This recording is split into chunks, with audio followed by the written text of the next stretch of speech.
Residência médica ou pós-graduação? Essa é a pergunta que tem aparecido cada vez mais para quem termina a faculdade de medicina, e eu acredito que existam motivos claros para isso. A residência médica é difícil de entrar, tem prova, a bolsa é baixa e exige uma carga horária muito grande. E, dependendo da especialidade, a pessoa pode passar vários anos sem conseguir trabalhar fora. A pós-graduação, por outro lado, normalmente tem uma carga horária um pouco mais flexível e também permite que ele comece a estudar diretamente a área de interesse. Então, eu entendo por que essa possibilidade pode parecer bastante atraente.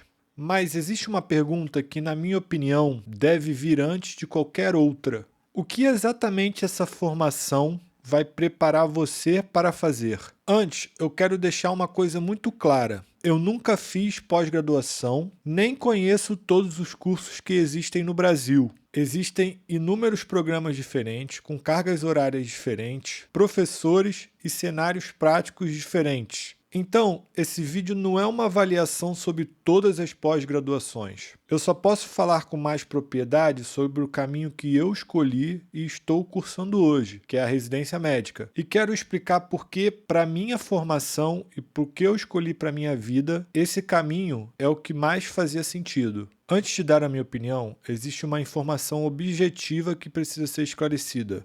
No Brasil, concluir uma pós-graduação não significa diretamente ser reconhecido como especialista. Hoje, existem duas vias formais para a obtenção de título de especialista. A primeira delas é concluir uma residência médica credenciada na Comissão Nacional de Residência Médica, ou cumprir os requisitos e obter o título a partir de uma sociedade vinculada à Associação Médica Brasileira. Depois disso, o médico registra essa qualificação no Conselho Regional de Medicina e pode requerer o RQE, que é o Registro de Qualificação de Especialista. Uma pós-graduação lato sensu sozinha não gera automaticamente esse título. O médico pode informar que fez aquela pós-graduação no seu currículo, mas sem RQE não pode se apresentar como especialista naquela área. E eu não estou dizendo isso para desvalorizar o conhecimento adquirido em um curso. Eu só estou dizendo isso porque certificado de pós-graduação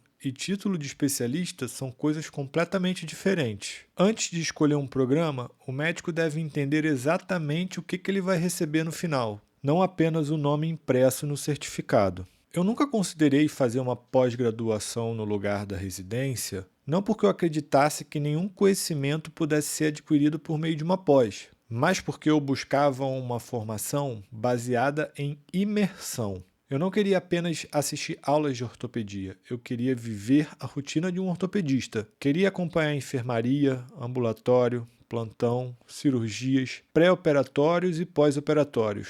Queria avaliar o paciente antes da decisão cirúrgica, durante o ato cirúrgico e o acompanhamento após os procedimentos.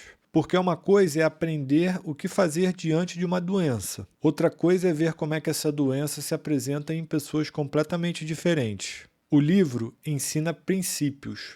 A prática ensina como esses conhecimentos devem ser aplicados à realidade de cada paciente. E foi esse contato diário que eu escolhi quando eu decidi fazer a residência. Atualmente, eu chego no hospital por volta das 6 da manhã e, dependendo do dia, eu saio entre 4 e 5 horas da tarde. Tenho também um plantão semanal de 24 horas que emenda com o serviço do dia seguinte. Como R1, eu participo das enfermarias, do ambulatório, das altas, dos pré e pós-operatórios e da preparação do paciente para a cirurgia. Todo paciente é discutido com um ortopedista experiente, os nossos preceptores. Nas enfermarias temos a visita e nos ambulatórios de subespecialidades temos um preceptor responsável por cada um. Nas outras situações também procuramos um staff para poder discutir a conduta. Então, eu não estou tomando essas decisões sozinhos, mas estou participando do processo. Eu estou vendo os exames, formulando hipóteses e avaliando o que aconteceu antes e depois. E essa repetição diária é fundamental para o aprendizado.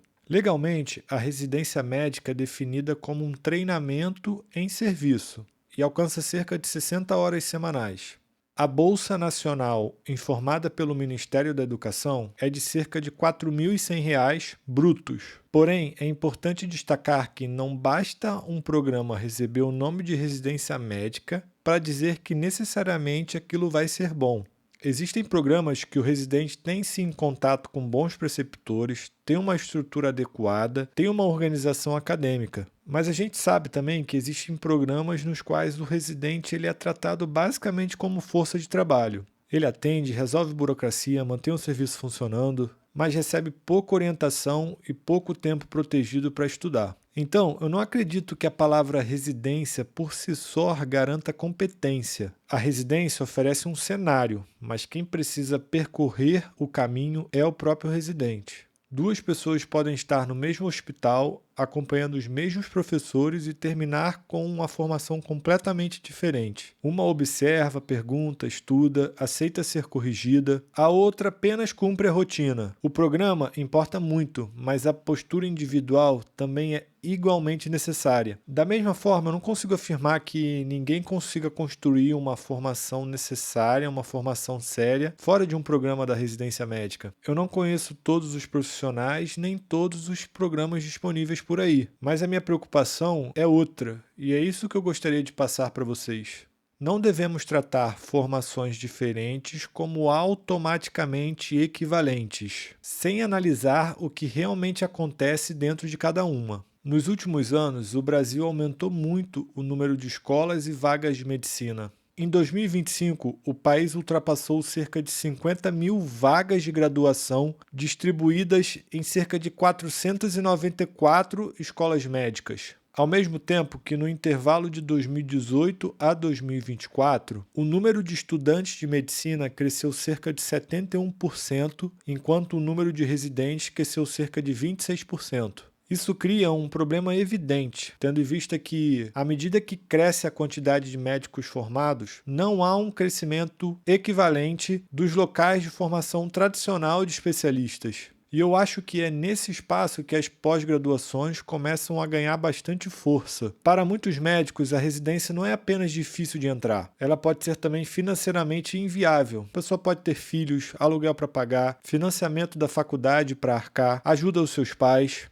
Pode não conseguir viver com uma bolsa de cerca de R$ 4.000 e uma carga horária que dificulta trabalhar fora. Então, quando alguém me pergunta, eu faço residência ou pós-graduação? E eu acho que antes de escolher, essa pessoa deve fazer algumas perguntas e buscar algumas informações para tirar suas próprias conclusões. Quantas horas de prática real existem? Quem está por trás da supervisão? Os professores acompanham você no dia a dia ou aparecem somente para dar as aulas? Existe um acompanhamento ao longo do tempo dos pacientes? Existe enfermaria, ambulatório, cirurgia, plantões, emergência, procedimentos de acordo com a especialidade que você escolheu. É possível acompanhar as complicações de um determinado tratamento. Quem assume a responsabilidade pelas suas decisões? Existe alguma forma de avaliação da sua prática? Qual é o reconhecimento profissional obtido ao final? Esse programa torna a pessoa elegível para uma prova de título ou entrega apenas um certificado acadêmico? E, principalmente,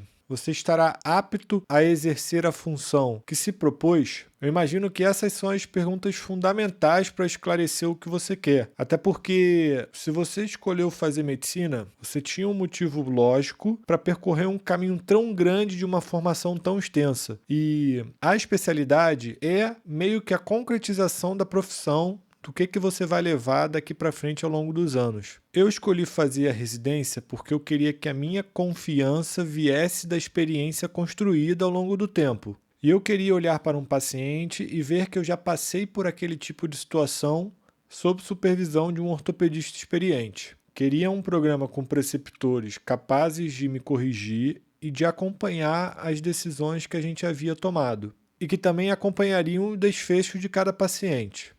Queria também passar tempo suficiente dentro da especialidade para entender também o que eu ainda não sabia. Porque na medicina, confiança sem experiência pode ser extremamente perigoso. E eu não estou dizendo que eu vou terminar a residência sabendo de tudo. Isso não existe. Também não estou dizendo que todo médico que fez residência é bom e que os médicos que fizeram pós-graduação são ruins, por exemplo. Seria uma conclusão extremamente simplista e injusta. Eu estou dizendo que, para mim, a formação de um especialista tem que ser condizente com a responsabilidade que ele pretende assumir. Quanto maior a responsabilidade, mais sólida precisa ser a sua formação. Se você está decidindo entre residência e pós-graduação, eu não acho que essa escolha deve ser feita apenas pelo nome do curso.